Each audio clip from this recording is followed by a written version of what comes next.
शिखरता मायापुर शशि की जय।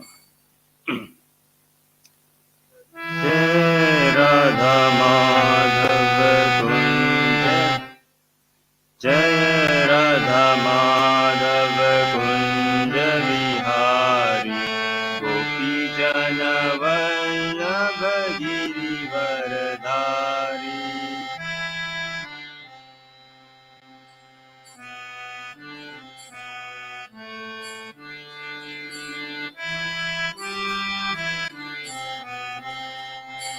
जय राधा माधव कुंज बिहारी, गोपी जन वल्लभ गिरिवरधारी।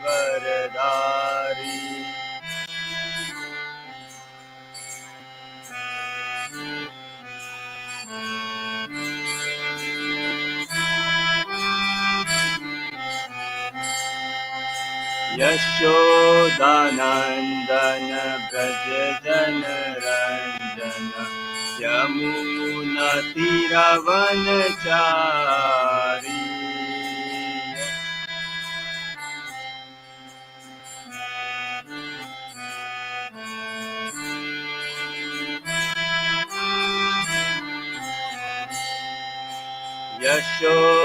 यशोदानंदन ब्रज जन रंजन, यमुना तीरवनचारी।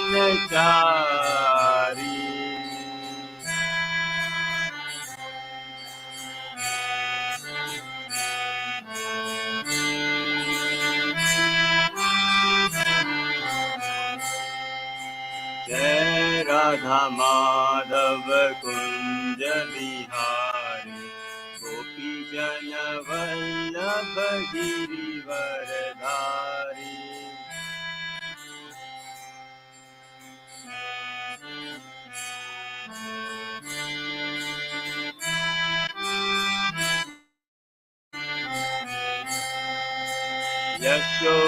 यशोदानंदन ब्रज जन रंजन, यमुना तीरवनचारी।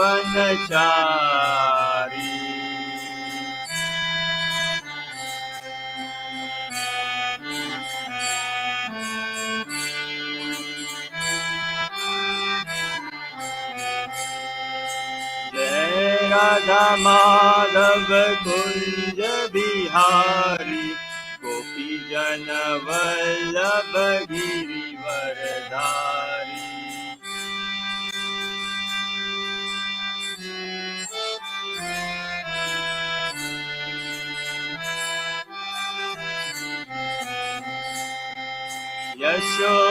यशोदानंदन ब्रज जन रंजन, यमुना तीरवनचारी।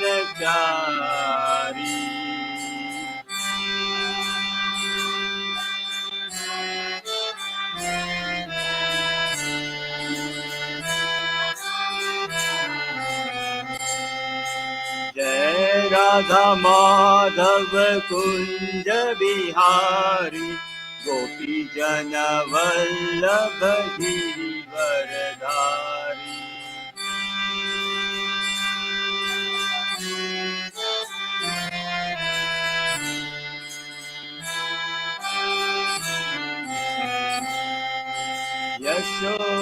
यशोदानंदन ब्रज जन Ranjan, Yamuna तीरवनचारी।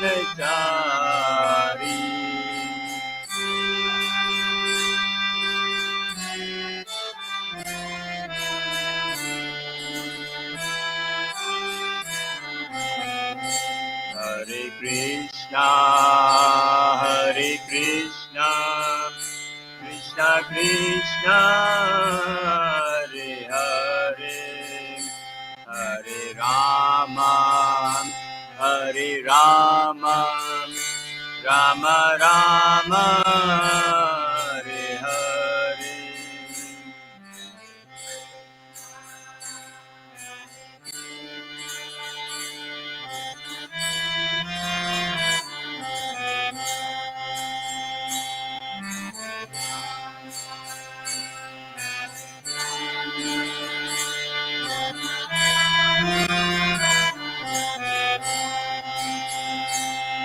Krishna, Hare Krishna, Krishna Krishna, Hare Hare, Hare Rama, Hare Rama, Rama Rama, Hare Hare.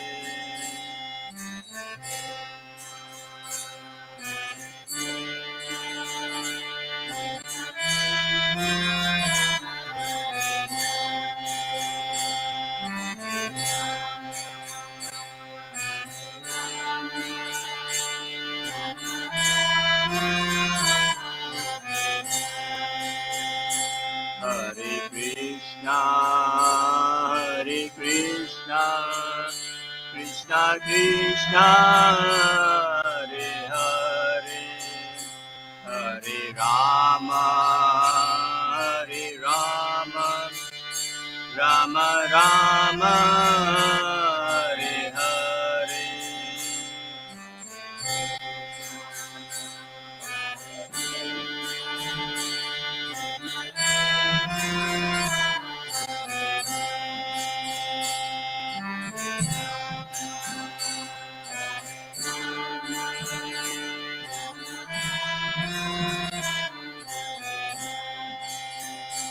Hare Krishna, Hare Krishna, Krishna Krishna, Hare Hare, Hare Rama, Hare Rama, Rama Rama, Hare Hare.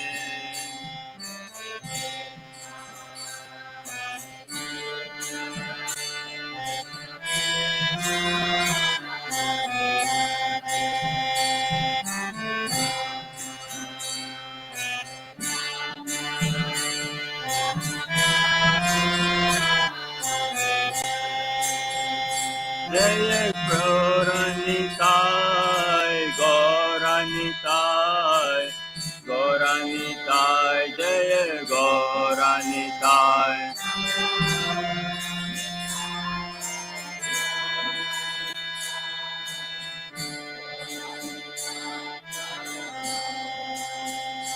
Jaya Prabhupada, Prabhupada, Prabhupada, Srila Prabhupada.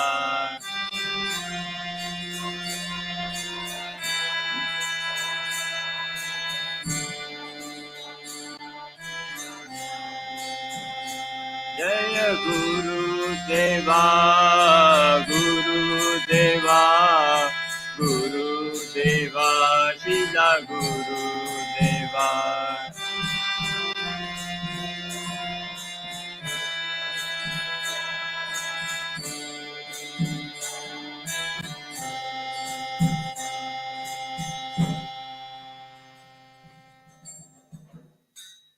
Jai Gaur Premanandi.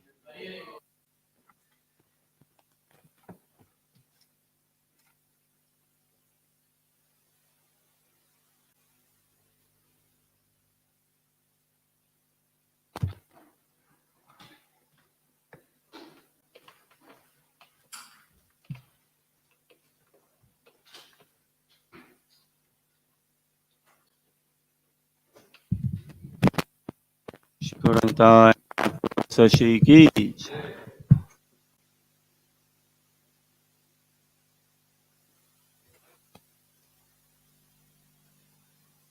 Vasudevaya.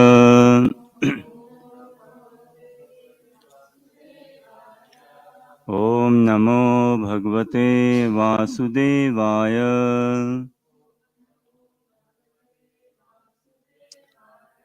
Om Namo Bhagavate Vasudevaya.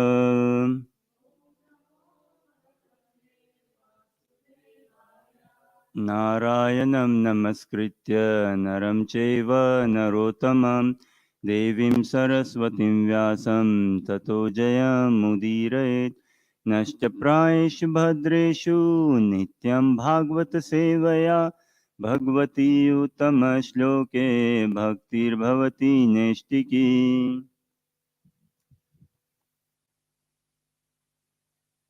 Thank you everyone for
I think for our own sake, then if somebody loves us more than we love them, then that's easier for us. Because if we love somebody more than they love us, then that'll create some turmoil within us. You know, we'll be frustrated, etc. But if somebody loves us more than we love them, then I think that's kind of easy to deal with. It doesn't occupy so much space within our thoughts than if we really love somebody.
I have not realized how much Krishna loves me. Now, this is all sadhana about, na? Sadhana is anything but mechanical. Any mechanical. To begin with is fine. To begin with, Dhruva Maharaj loved more what the space on his father.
Through the practice of Krishna consciousness, Dhruva Maharaj realized that what I'm loving matter more, na?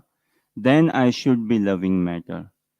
And through first month in Krishna consciousness, even in the first month he realized, wow, Krishna loves me so much. Second month, this much. Third month cannot be this much. Or let's see if this much. And 6 months he was like, no, stop counting or anything. Huh? That is like absorption. Absorption we want to attain in Krishna consciousness. See, we say this now, I'll say in Hindi and then try to express a bit in English as well. In Hindi, this ISKCON International for Society for Krishna Consciousness is called what? Antarashtriya Sangh Krishna Bhavnamrit. Hmm. Very beautiful word ना भावनामृत. हाँ, अबे हम सब क्या चाहते हैं कि भगवान में हमारा भाव उमड़े, भाव बने ना भगवान के साथ हमारा हृदय का भाव. भाव किसी के साथ भी होगा तो वो हृदय का ही भाव होता है वैसे, हाँ? तो भगवान के साथ हमारा भाव उमड़े. अब ये भगवान के साथ हमारा भाव कब उमड़ेगा, कब बनेगा? उसके लिए अति आवश्यक है, अपरिहार्य है, अति आवश्यक है भगवान का अभाव खलना. जिस साधक को जीवन में भगवान का अभाव खला है, वही उसी उसी को भगवान का भाव उमड़ेगा. Otherwise impossible. So we want to be attached with Krishna. Now we want to develop a transcendental emotion, transcendental love for Krishna. That experience, that relationship. That is the whole purpose.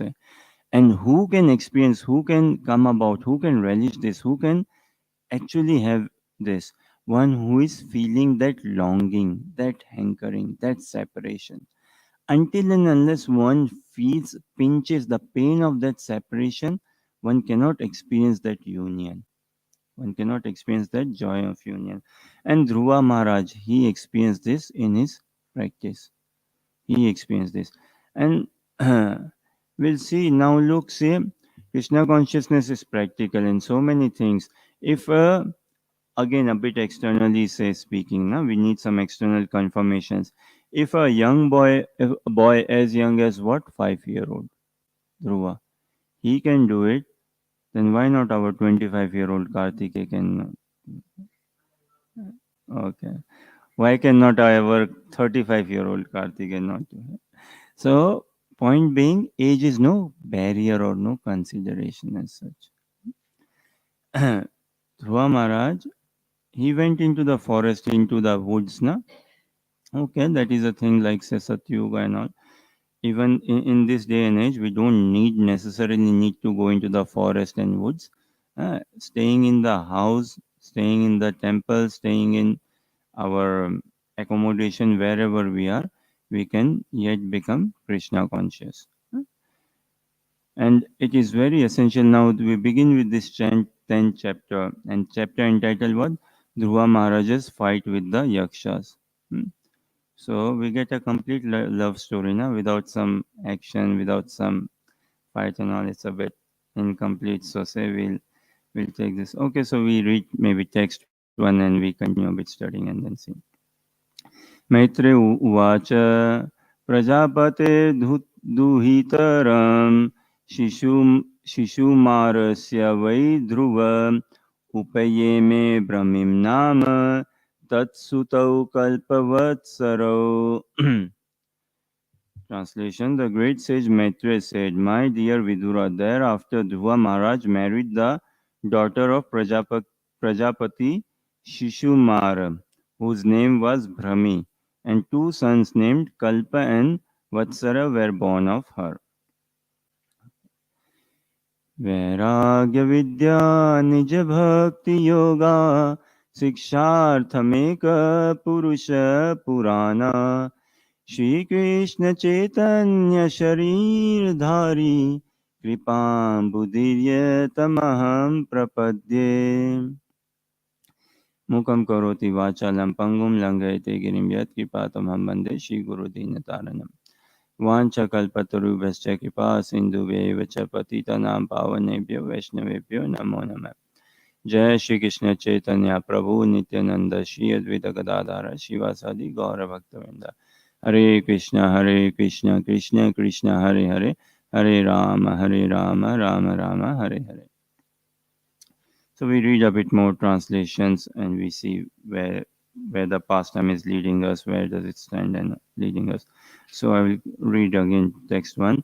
The great sage Maitreya said, "My dear Vidura, thereafter Dhruva Maharaj married the daughter of Prajapati Shishumara, whose name was Brahmi, and two sons named Kalpa and Vatsara were born of her. The greatly powerful Dhruva Maharaj had another wife named Ila, who was the daughter of the demigod Vayu. By her he begot a son named Utkala and a very beautiful daughter." Kartika, you read this text three translation.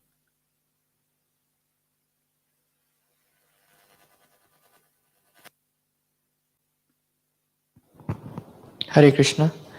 Dhruva Maharaj's younger brother, Uttam, who was still unmarried, once went on a hunting excursion and was killed by a powerful yaksha in the Himalaya mountains. Along with him, his mother, Suruchi, also followed the path of her son. She died. Read next also.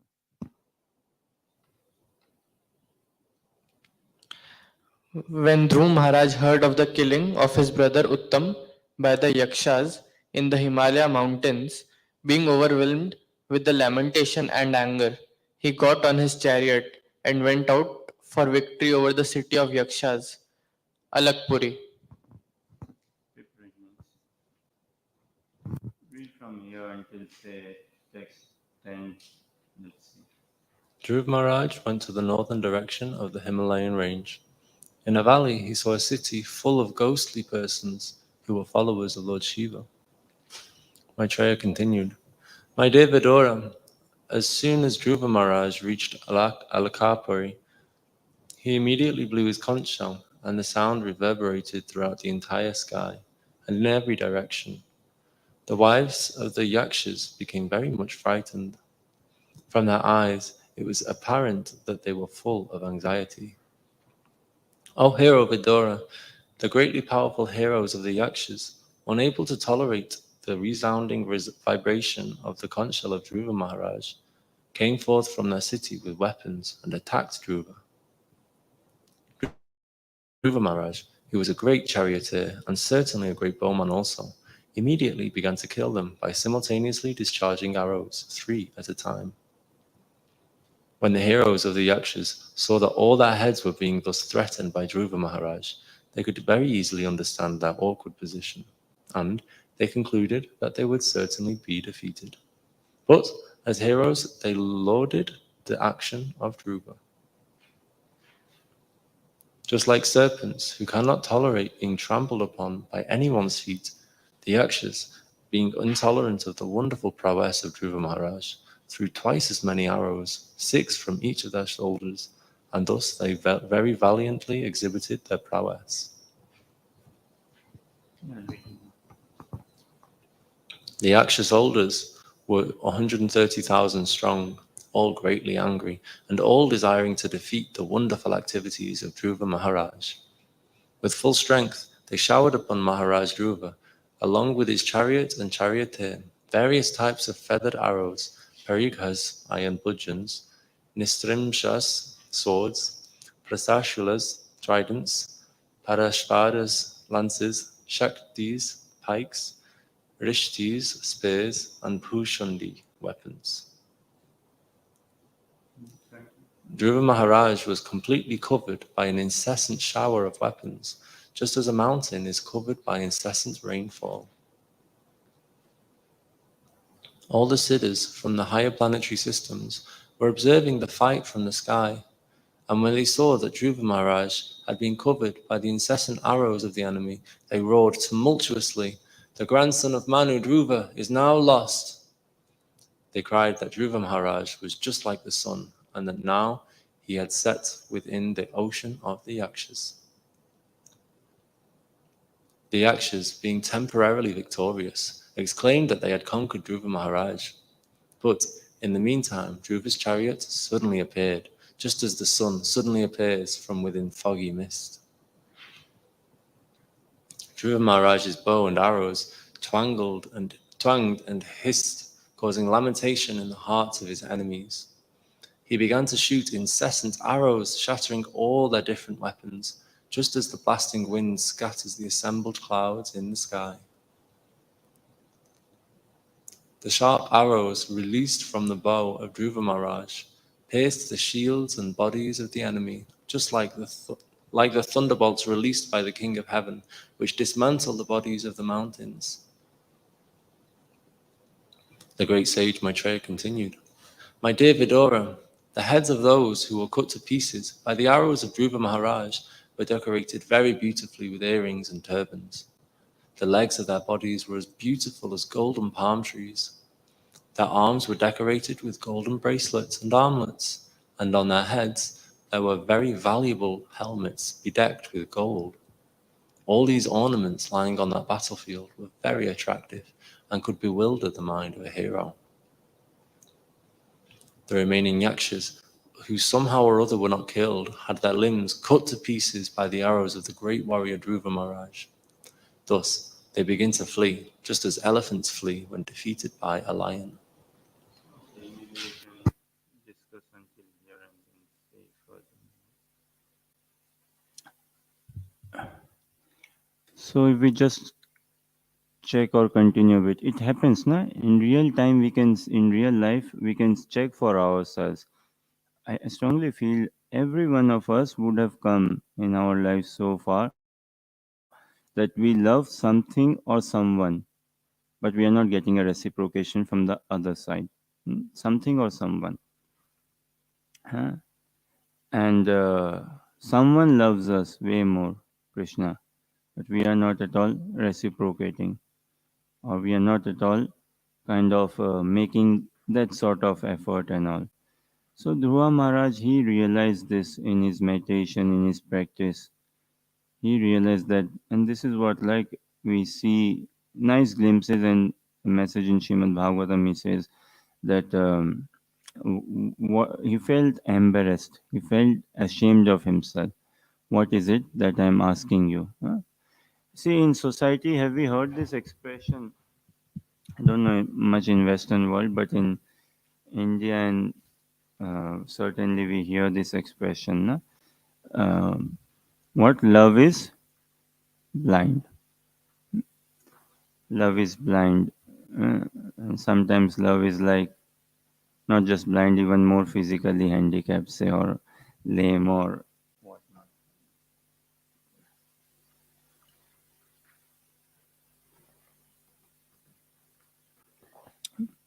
And we see in society what when we see okay, love is blind, like, and so there is some sort of reality in this. Societal sayings and all, they carry some reality. Societal proverbs and sayings and all, there is some truth, some reality in it. Some philosophy around centered around it. Now this societal love is blind. Many times we observe na the couple, what possibility we could never imagine that okay, these two will be getting together and all, but they are together. Huh? So that sort of thing. Love is blind, and this blind meaning what? In a sense, love is ignorant or not real knowledge. Say. And in Krishna consciousness, it is not a blind love, sort of what we have with Krishna or what we aspire to have with Krishna. It's not a blind love at all. And Krishna consciousness, the process, the practice of Krishna consciousness teaches us how to fall in love. How to fall in love. You know what we learned from material world? How to fall out of love. Huh? How to fall out. This is what happens in material world. We fall out. We fall out. And eventually time separates. Na? One might be married together for 50 years, grandsons, and 2 dogs and 4 cats. Huh? Complete family, na?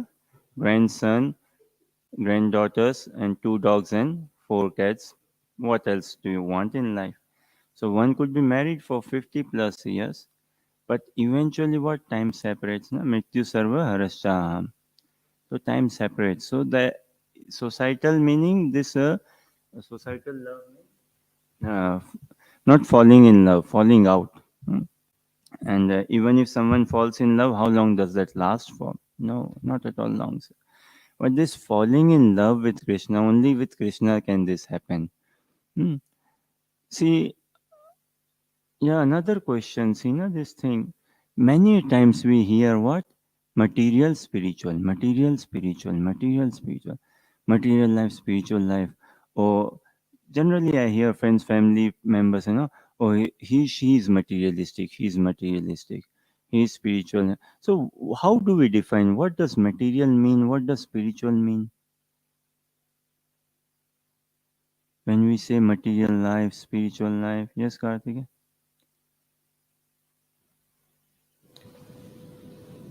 So, if somebody is satisfied in their life, in their material life, they are not materialistic. And if somebody is satisfied in their spiritual life, they are not spiritualistic. Good observation. What is material? What is spiritual? Hmm? Someone who works for their soul and somebody who works for their body. Okay, nice. Yes, Karthik.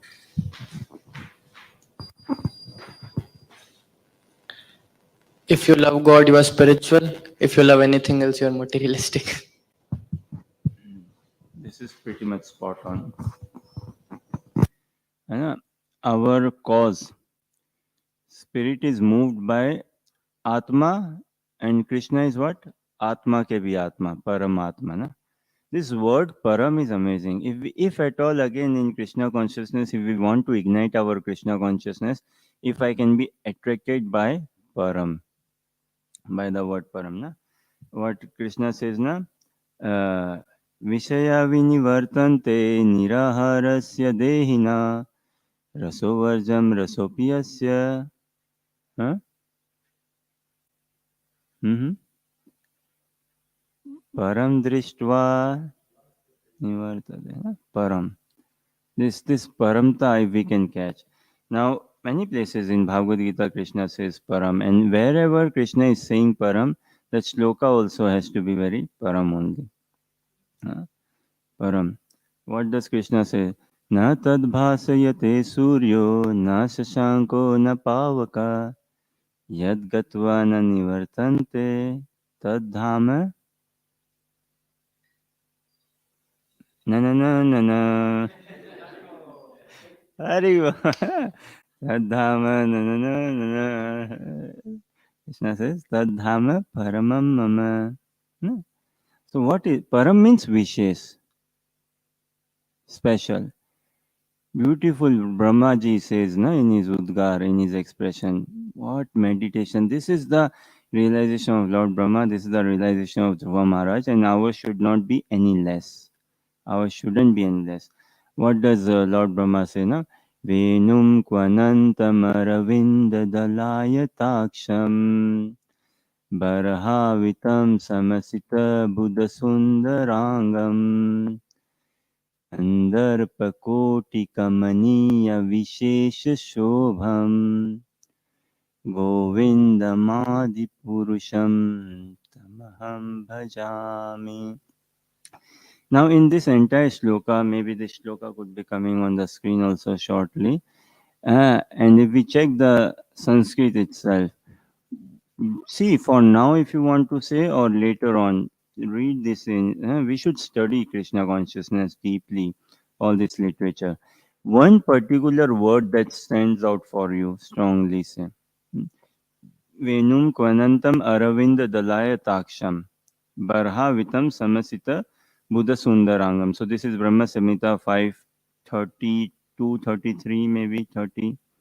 Barhavitam Samasita Buddha Sundarangam. Kandarpa Koti Kamaniya Vishesha Shobham. Govinda Madi Purusham Tamaham Bhajami. Venum Kvanantam. Flute, na? What, Karthik, read the translation.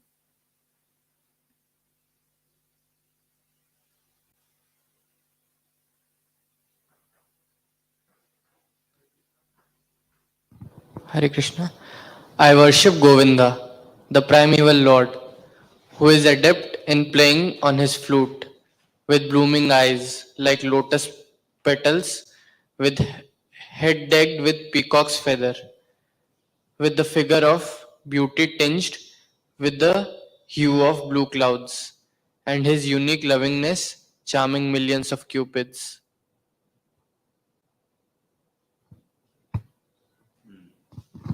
Okay. See, Venum Kvanantam Aravinda Dalaya Taksham. Na? So, Krishna playing on flute. And when it says like lotus throughout we say, na? Lotus hand, lotus feet. Namaha Pankajanaabhaye. Namaha Pankajamaline. Namaha Pankajanetraye. Namaha Pankajangraye. Kunti Maharani also in her stuti prays to Lord Krishna, glorifies Lord Krishna. So poetic and so beautiful. Now look at the choice of words, look at the selection, so culturally so deep, so heart touching. Na? A bit different than rap songs, something. Slightly kind of. There are love rap songs. Don't no offense, they are love rap songs, but slightly different. The lyrics also is a touch different, maybe. Huh? So this is, huh? Sure. This is Krishna consciousness of Srimad Bhagavatam, na Bhagavad culture. The Kunti Maharani, her prayer, her udgar, Nama Pankaj Nabhaye. She's starting from the navel. Look, Nabhaye, Nama Pankaj Angre. And slowly going into the lotus face of Krishna. So this thing, uh, lotus is a comparison. Na? All the beauty of this world put together cannot glorify Krishna, cannot compare to Krishna, cannot bring about Krishna's beauty altogether. Huh? But somewhere still we have to find our best. Na? Still we should find our best, our highest offering and all. Even that doesn't sum up Krishna, but at least we must make that much of effort. Say. Huh? So of all this, like we are short of time, but let's see.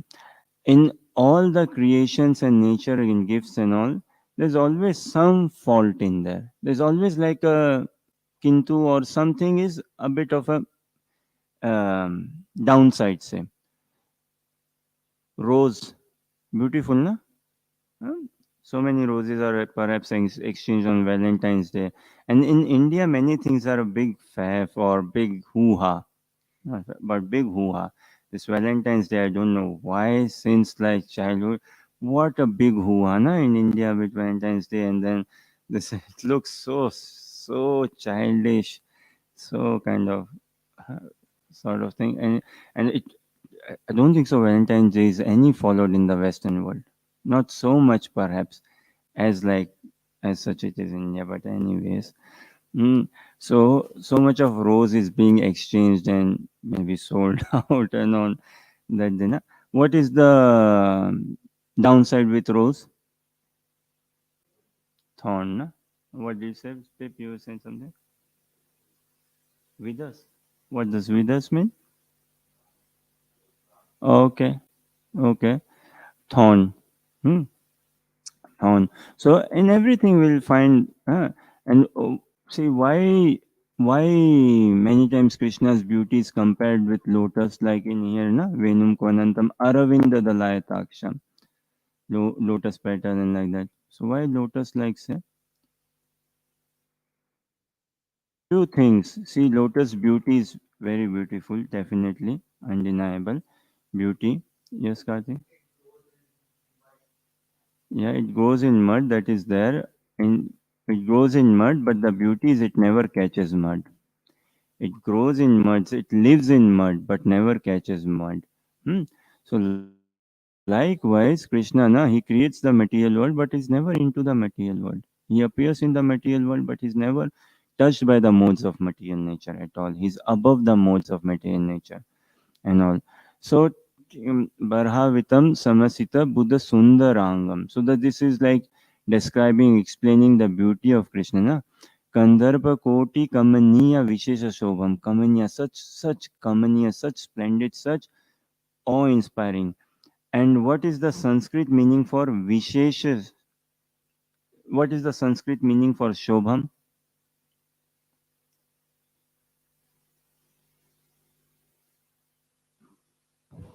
Whose loveliness. Shobham, whose loveliness, and Vishesh, unique. Huh? Vishesh means what? Special, na? What is so Vishesh about him? What is so special about him? So this thing, Vishesh meaning again Param, this Param or Vishesh, we have to be attracted by this transcendentalness, this Paramta or this Visheshta, this uniqueness, this special thing of Krishna. Who is Krishna? Krishna is Vishesh Narayan. Who is Krishna? Krishna is Vishesh Narsimha. Who is Krishna? Krishna is Vishesh Lord Ramchandra. Who is Krishna? Krishna is Vishesh all Vishnu Murti. All Vishnu Murtis combined, Krishna is that. Even all Vishnu Murti combined, still Krishna is beyond. Say, still Krishna is beyond. One of the there are many mystical shlokas in Bhagavad Gita. One of the mystical shlokas in Bhagavad Gita is 9.4.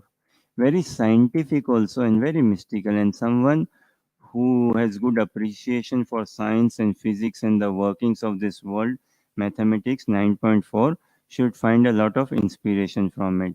So I think we should be having, yeah, and maybe we can request Natalie to just read the translation of this. Maya tatam idam sarvam jagat avyakta murtina. Matstani sarvabhutani. Matstani sarvabhutani. Beautiful Krishna is saying. Maya tatam jagat sarvam मया ततम इदम सर्वम जगत अव्यक्त मूर्तिना मत्स्तानि सर्वभूतानि न चाहम तेषु अवस्थिता. So yeah, Natalie can read the translation. By me, in my unmanifested form, this entire universe is pervaded. All beings are in me, but I am not in them. All beings are in me, but I am not in them. Huh? So this in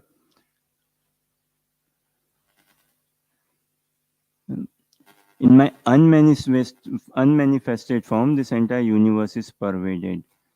Means in his Vishnu form, Vyapak, na? Sarva Vyapak iti Vishnu.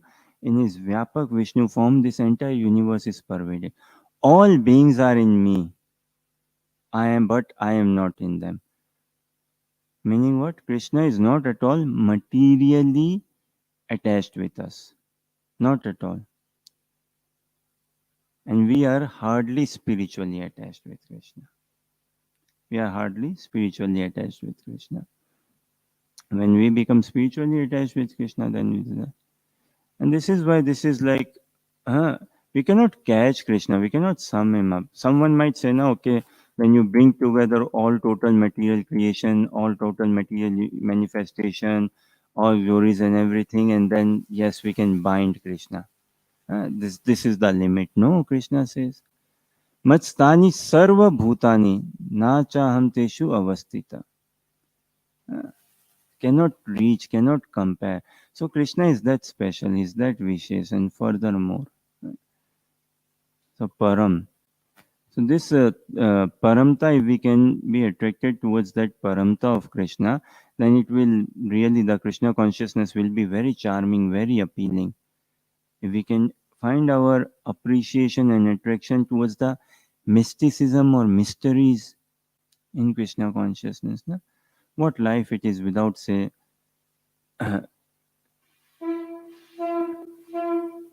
mysteries and mysticism.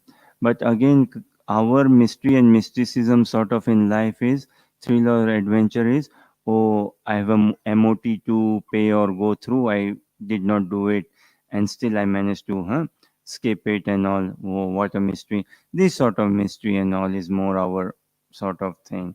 So very material oriented, very mundane oriented.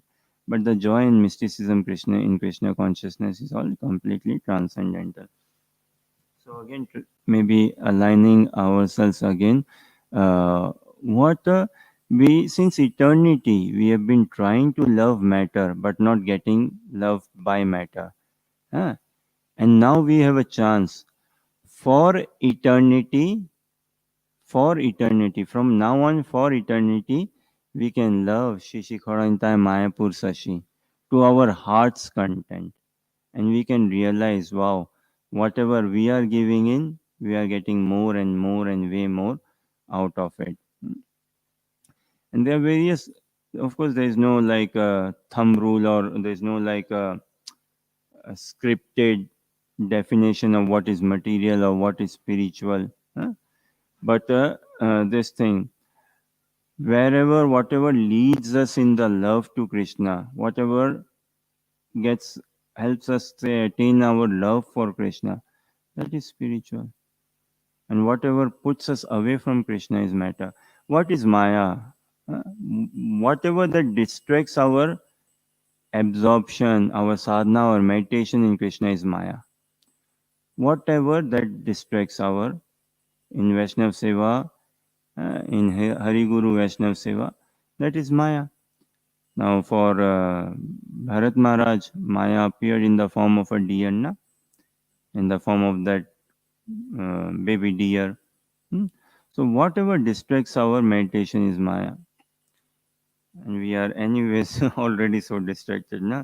People say, do not disturb me, I'm already so disturbed. So, do not distract me, I'm already very, very distracted. So, okay, fine, we'll not try further to at least distract ourselves and say. So in here, Dhruva Maharaj realized in his meditation, in his practice, in his prayers and worship, that yes, I was wanting what? A space in my father's lap. Huh? And see, this is Krishna consciousness. And what he got? A space in Krishna's heart. And when he found the space in Krishna's heart, he found a much bigger space in his father's lap altogether. And he got a kingdom way much bigger than what he asked for, what he could imagine for. So again, point being, practicing Krishna consciousness, it is not like one is materially impoverished.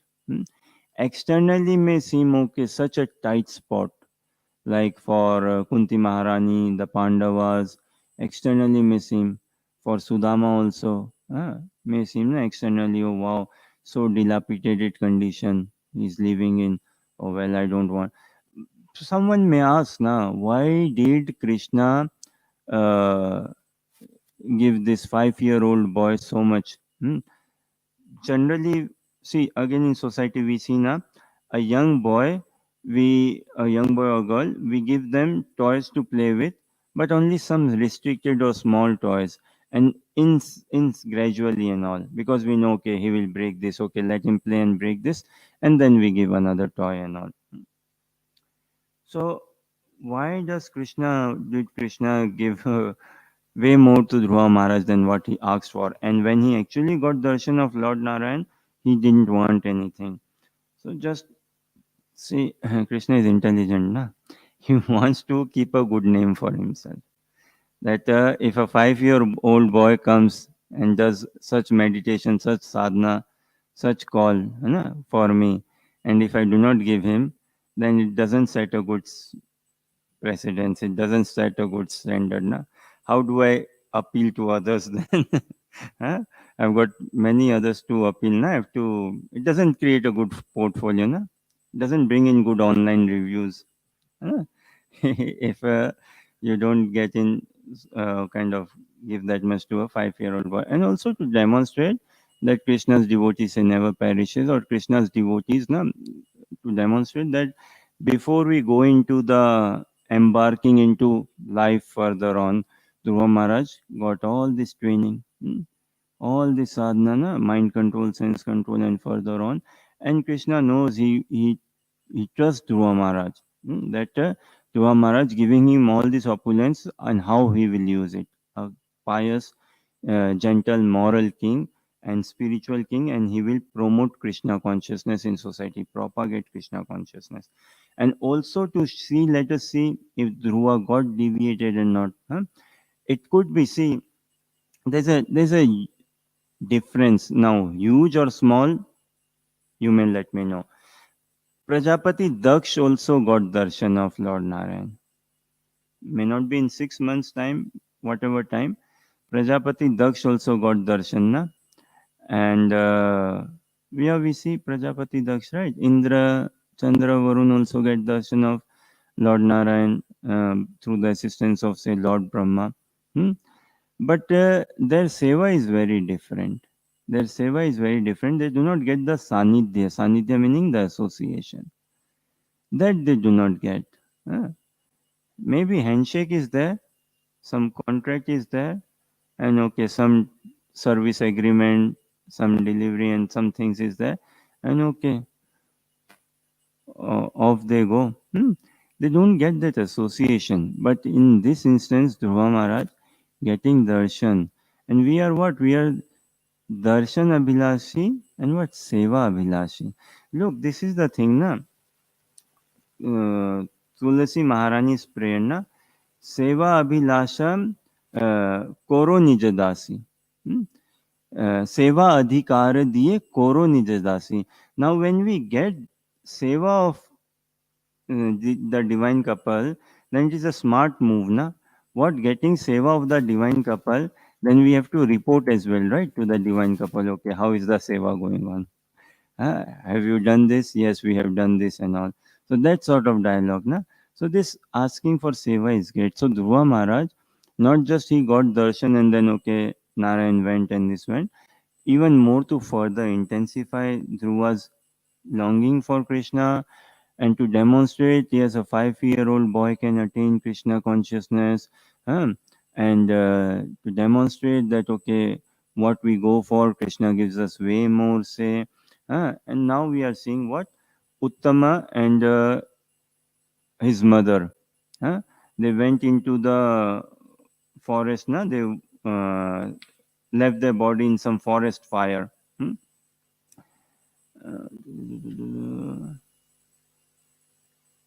Yeah, and text 5 says, na, Dhruva Maharaj heard of the killing of his brother Uttama by the Yakshas in the Himalaya mountains. So the Yakshas killed his brother, and he went on an exertion, hunting exertion, na? And his brother was killed by the Yakshas. And Uttama's mother, Dhruva's stepmother, Suruchi, she passes away in forest fire. Now, Uttama, when he heard of this, he ran. So it's not like a sadhu or a king. He should not be showing anger or this sort of. Although in devotional life there is no scope of revenge, there's some things for a sadhaka, there's no scope of that. There should be no scope. There should be no scope for any duplicity in a sadhaka's life. That has to be completely wiped off. No scope for duplicity, no scope for diplomacy as well. Hmm. Eh, living in societal world, some relationships and all, friends, family, work wise and all, and even in temple community and things and all, and dealing with management, administration, and Vaishnava dealings and all, there can come about diplomacy and all, which is okay as long as it doesn't lead towards a Vaishnava aparad, or as long as it is for that intent or purpose to intensify the Vaishnava relationship. In the sense, our diplomacy should not be in the garb of duplicity. Uh, Diplomacy should not be in the garb of duplicity. Diplomacy should not be to feed the agenda of duplicity. That should not be there. Okay.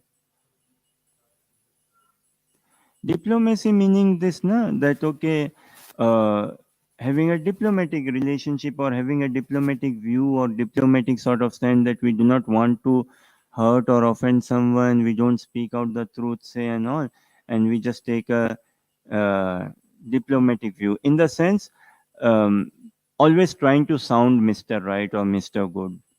Huh? Very diplomatic, na? That not straightforward answer, not straightforward thing.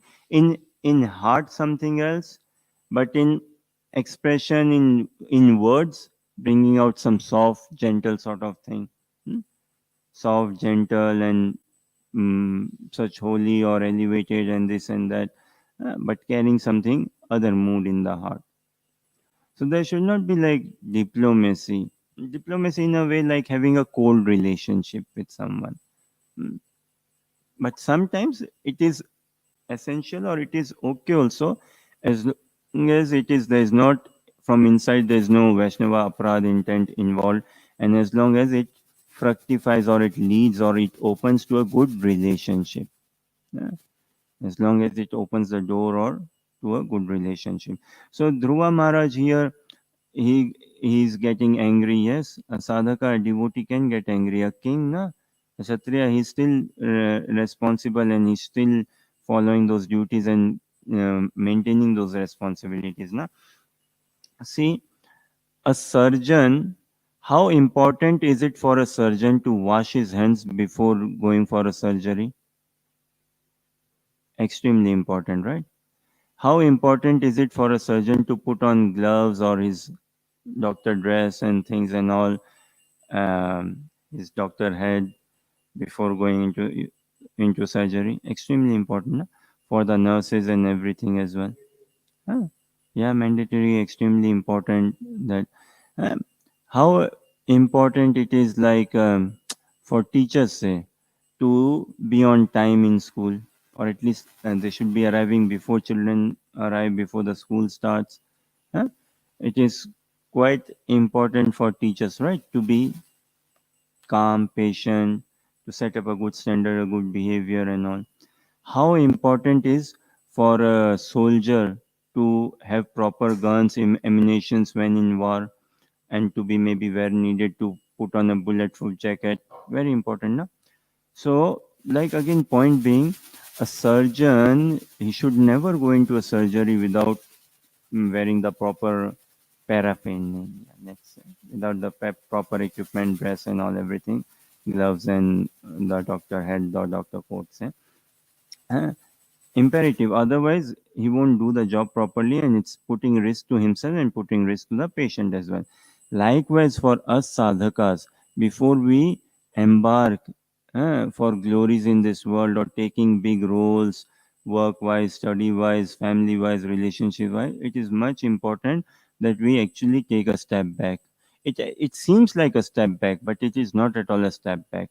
We give ourselves time, we isolate, and we go deep in sadhana, we get deep in Krishna consciousness, go deep in practice. Then only we can save ourselves, and we can then only offer much to the society. Like when we started off with this question. Now, what advice would we give to Dhruva? Huh? Like a 5-year-old boy coming to sit on his father's lap. He deserved it, did he not? Did he not deserve? So, if we want to grow in Krishna consciousness, we have to give up this deserving mentality. If I give up this deserving mentality, then Krishna will give us what I do not even deserve. If I give up this deserving mentality, otherwise, it's like deserving mentality is equivalent to claiming mentality. Na?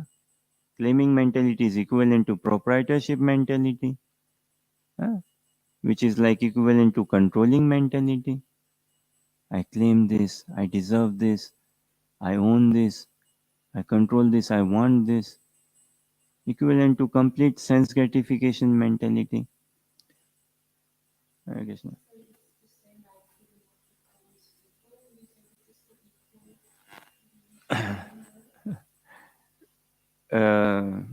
Maybe Karthik can say, there's a saying a bit in Hindi, right, Karthik? Huh? एक ही थाली के एक ही थाली के चट्टे बट्टे, something like that. So in the sense, yeah, call it false ego, call it this thing, that thing. Ultimately, it is like another form of self-obsession. Another form of self-obsession. Now, call it false ego, this, that. There are different layers and all. Different layers.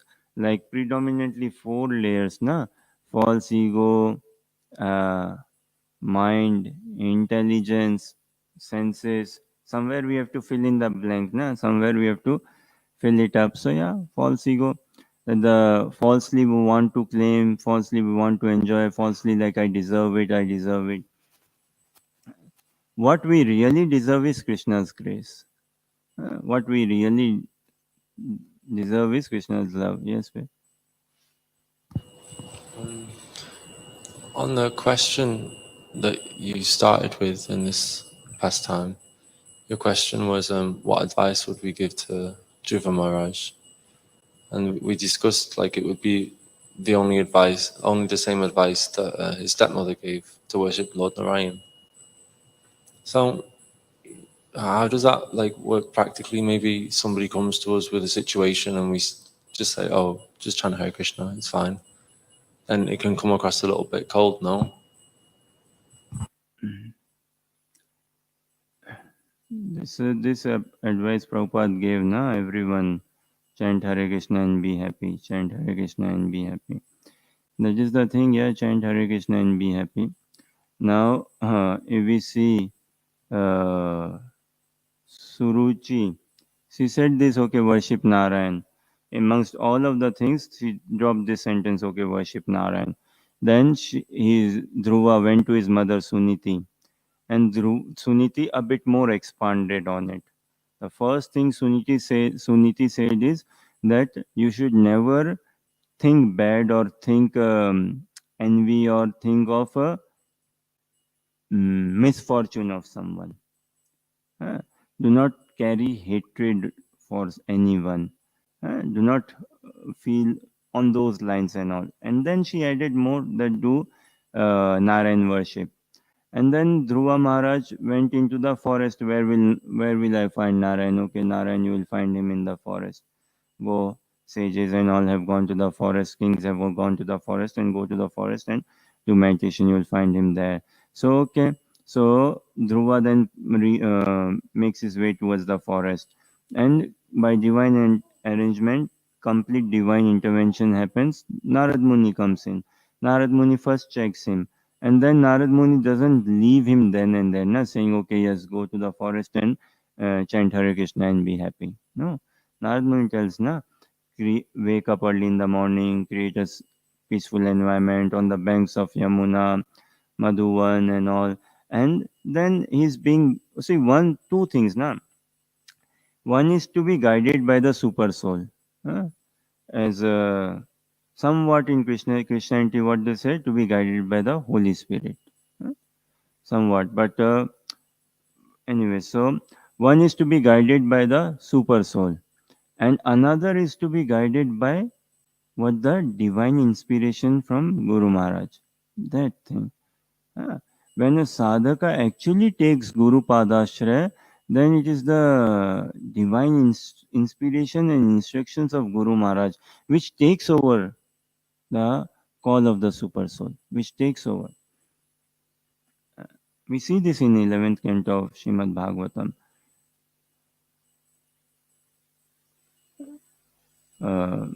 Beautiful. 11:29:6. Krishna says this, I think, yeah. This that even if I get a long life as Acharya Chetya Vapusha Na Gatim Vinakti, something. So anyway, so being directed by the instructions and inspiration from spiritual master. So Narad Muni, he was directing Dhruva Maharaj, and it's not like Narad Muni physically could be far away, but he wasn't any in separation from Dhruva Maharaj. So for us, we ought to have that conviction. The message will penetrate to the level of faith or conviction we have in Krishna consciousness. To that degree, the message will penetrate. To that degree, we can attract the mercy of Krishna. Say, to the degree, say, we are trying to become Krishna conscious. And for that, yeah, purity. If we ourselves are not pure or slacken in our practice of Krishna consciousness, in our desire, intent, understanding, and all, then it won't rub off on others. It won't come about. It won't come about. So, and it is not externally, and it may seem very cold. This is why, in society, they say, "Oh, you Hare Krishnas, what have you got to do? You just chosen an easy life. Anyone can do this.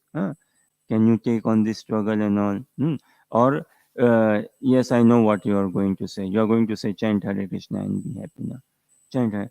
But when we a bit present ourselves more constructive, more say convincingly, more caringly and all, then yes, we can call for that mercy, and we should always remind ourselves that we are trying to be an instrument in the will and hands of Mahaprabhu. We are not the Mahaprabhu will do the job through us only when I take myself as an instrument.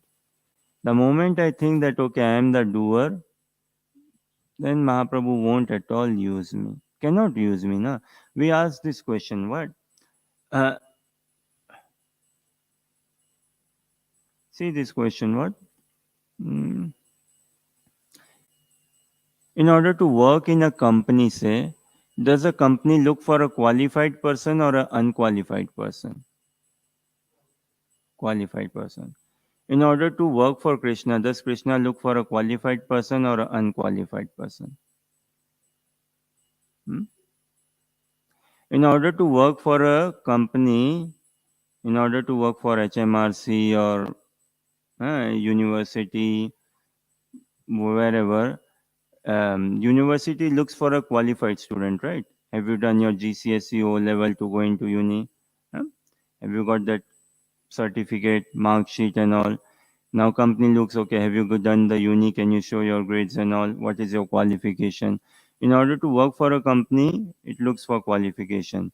Now, in order to enter into real Krishna consciousness, Krishna, what does he look for? Qualification or qualified or unqualified?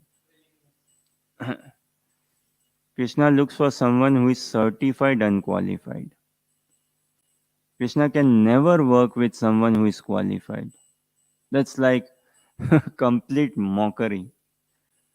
Krishna, I'm qualified. You can use me. I'm qualified enough. I can get your thing done. Krishna says, okay, fine. So you be on your own. Krishna can never use someone who is qualified. Krishna can never use someone who is full. If someone is already full with himself, full with himself, then we are making a fool of ourselves. If I'm any iota of full with myself, then I'm making a fool of myself.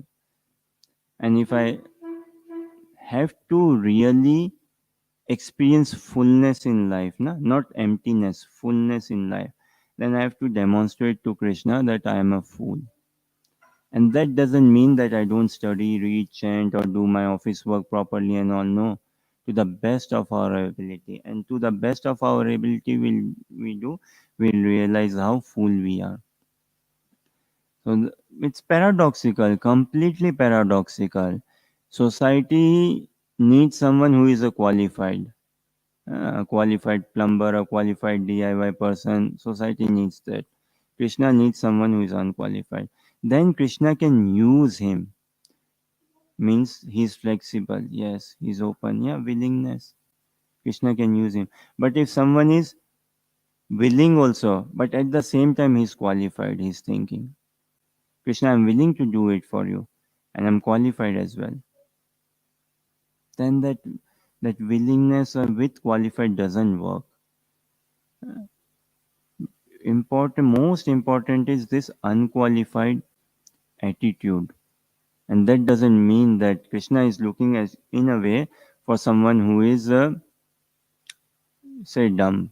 Uh, may not be a very good choice of word or good choice of expression of what I'm trying to help myself understand. But we have to dumb meaning materially we have to be dumb. Materially we have to be exhausted. Only then Krishna can use us. So it is a fact. Our spiritual journey will begin only when we are materially consumed, or we will understand Krishna consciousness, the nitty gritty, the spirit, the mysticism of Krishna consciousness, only when we are through with matter. If we are not through with matter, we won't. We cannot. So, does this somewhat answer your question, Pip? Us practicing Krishna consciousness, point is this only: chant Hare Krishna and be happy. This is the thing, this is the solution and all. Huh? But then the presentation, the packaging, the how we present and all, and what mood, what light, how much Krishna conscious are we? How much Krishna conscious are we? That conviction, that is what we will be passing on and further. Okay, so let us read maybe text 21 onwards. Hey Radhika, will you read text 21 onwards? Okay, maybe tomorrow. So Karthik and Pip read text 21 onwards, is it? Either of you read. Hare Krishna. Dhruva Maharaj, the best of human beings, observed that in the great battlefield not one of the opposing soldiers was left standing with the proper weapons. He then desired to see the city of Alakpuri, but he thought to himself, no one knows the plan of the mystic Yakshas.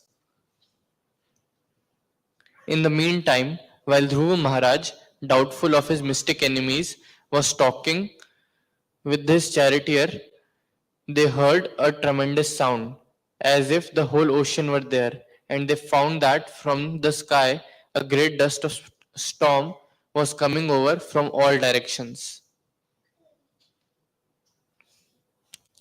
Within a moment, the whole sky was overcast with dense clouds, and severe thundering was heard.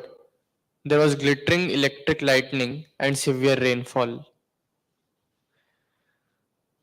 My dear faultless Vidura, in that rainfall there were blood, mucus, pus, stool, urine, and marrow falling heavily before Dhruv Maharaj, and there were trunks of bodies falling from the sky. Next, a great mountain was visible in the sky, and from all directions hailstones fell, along with lances, clubs, swords, iron bulgins, and great pieces of stone. Dhruv Maharaj also saw many big serpents with angry eyes, vomiting forth fire and coming to devour him, along with groups of mad elephants, lions, and tigers. Then, as if it were time of the dissolution of the whole world, the fierce sea, with foaming waves and great roaring sound, came forward before him. The demon Yakshas are by nature very heinous, and by their demonic power of illusion, they can create many strange phenomena to frighten one who is less intelligent. When the great sages heard that Dhruv Maharaj was overpowered by the illusionary mystic tricks of the demons, they immediately assembled to offer him auspicious encouragement. All the sages said, "Dear Dhruva, O son of King Uttanpad, may the Supreme Personality of Godhead known as Sargna Sa- Shangadhanva. Dhanva. Sarangadhanva, who relieves the distress of his devotees, kill all your threatening enemies. The holy name of Lord is as powerful as the Lord himself. Therefore, by simply chanting and hearing the holy name of the Lord, many men can be fully protected from fierce death without difficulty. Thus, a devotee is saved.